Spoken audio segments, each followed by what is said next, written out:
They never spoke about it, not to the press, not even to teammates, but everyone felt it. Something shifted the moment the captaincy was handed to Kylian Mbappé. Antoine Griezmann had worn the armband in more games. He had been there through every camp, every qualification cycle, every quiet night flight after a loss in Eastern Europe. Yet when Hugo Lloris stepped down, the federation chose Mbappé. Griezmann didn't make a scene. He didn't post cryptic messages. He didn't anyone, but insiders say he didn't sleep that night. Some say he sat alone in the team hotel lobby, still in training gear, replaying the last 2 years in his head. The quiet ones hurt the most. Deschamps made the announcement, short and clean. Kylian will lead us. The room applauded.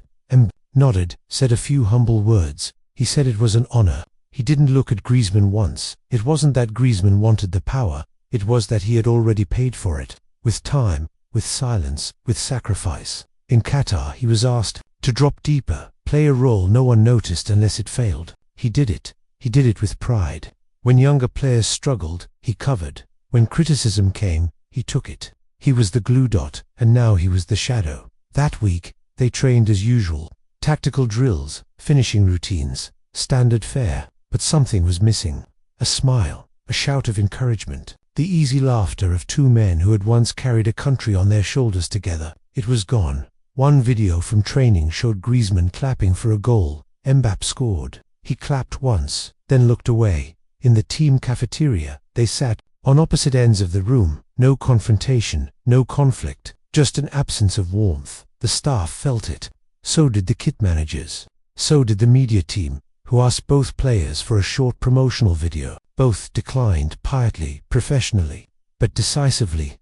And for the first time in years, the French national team felt colder than the weather. By April the silence had taken shape.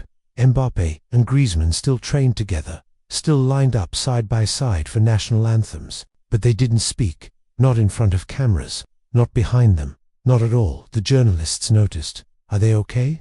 Became the recurring question at every press conference. Deschamps deflected with a smile. We have a room full of professionals. He would say not everyone needs to be best friends, but even he knew that wasn't enough. The tension wasn't explosive. It was icy, a chill that settled between every exchange. In shooting drills, Mbappé no longer looked for Griezmann. In small-sided games, Griezmann began drifting toward the other side of the pitch. The support staff noticed it first. Would come in early. Griezmann would stay late. One would sit near the video analysts, the other near the physios. Not dramatic, just deliberate. It all came to a head during a post-match interview. France had just beaten the Netherlands. Scored twice.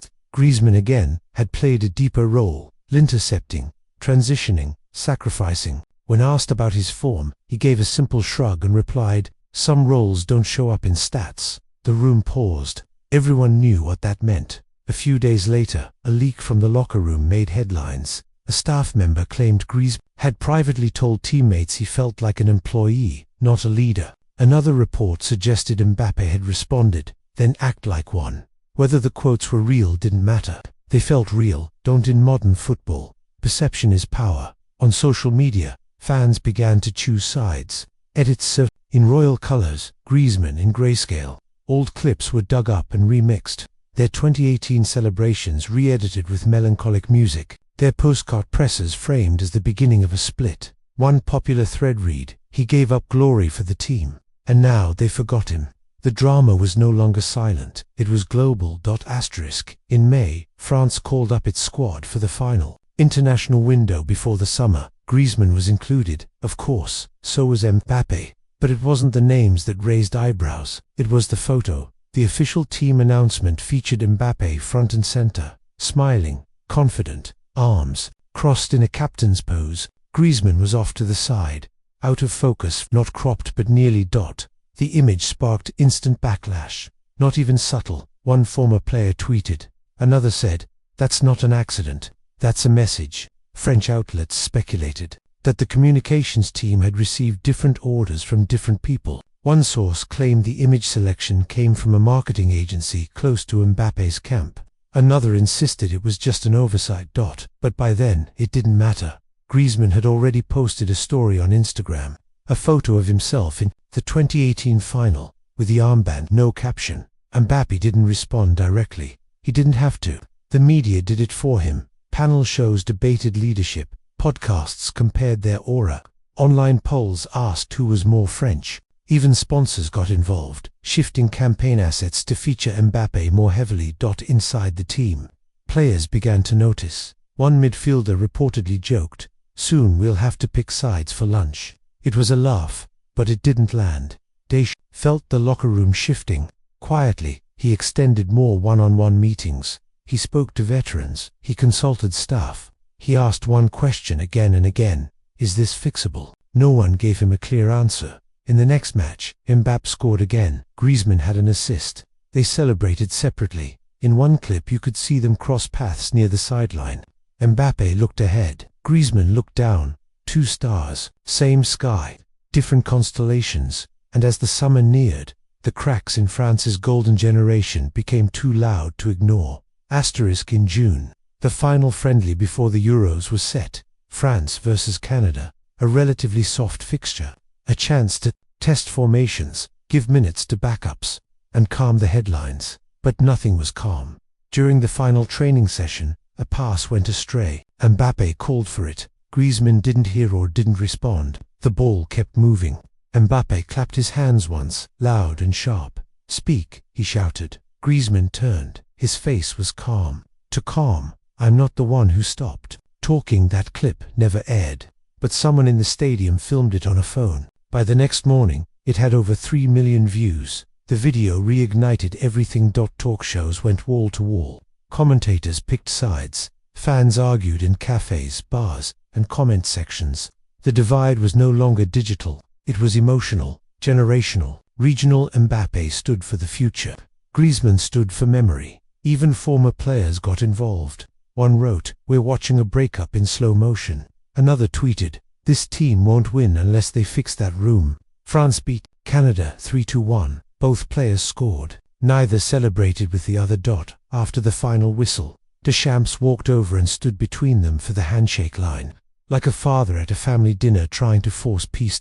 In the locker room, silence again. A staffer later said, "You could hear the ice in the cooler louder than the players." What made it worse was that the rift had now become content. Every micro-interaction was analyzed. Body language experts popped up on TikTok. Fans clipped 2-second glances into 2-minute theories. When the media asked Deschamps about the body language, he replied, "Everyone has different ways of preparing." But even he looked tired. What once felt like a golden age had turned into a chessboard one with no king. Only pawns acting like royalty. And as France boarded the plane for Germany, the real tournament hadn't even begun. Germany, opening match. France versus Austria. The stadium buzzed with expectation. But inside the French locker room, there was only tension. Deschamps tried one last speech, measured, passionate, hopeful. He told them they were more than tactics, more than roles. That legacy was built on chemistry, not clips. But as the players walked out, his words hung in the air like steam. Heard, but not held. Mbappé played like a man with the world watching. Fast, fierce, decisive. Griezmann was surgical, quietly brilliant, but they never combined. Not once. France won 1-0. The goal came from a rebound and Mbappé struck it in.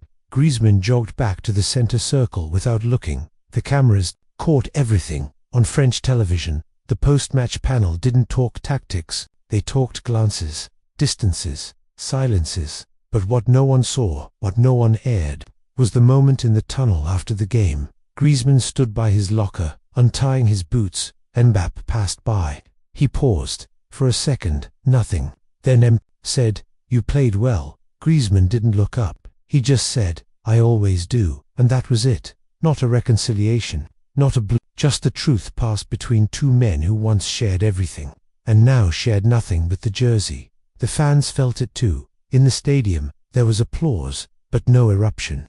The tricolour flags waved, but lower. Something was off. Something wasn't whole. French papers the next morning ran to photos Mbappé celebrating alone, Griezmann walking away. The headline simply read, "Together apart." In the weeks that followed, France advanced, but never soared. The goals came, but not the joy. The wins came, but not the spark. Commentators stopped saying partnership. They started saying coexistence. And when France exited in the semi-finals, the nation didn't mourn a loss. They mourned what could have been. Two of the greatest two were blue, but never, again, truly together. And sometimes in football, the real defeat isn't on the scoreboard, it's in the silence between teammates.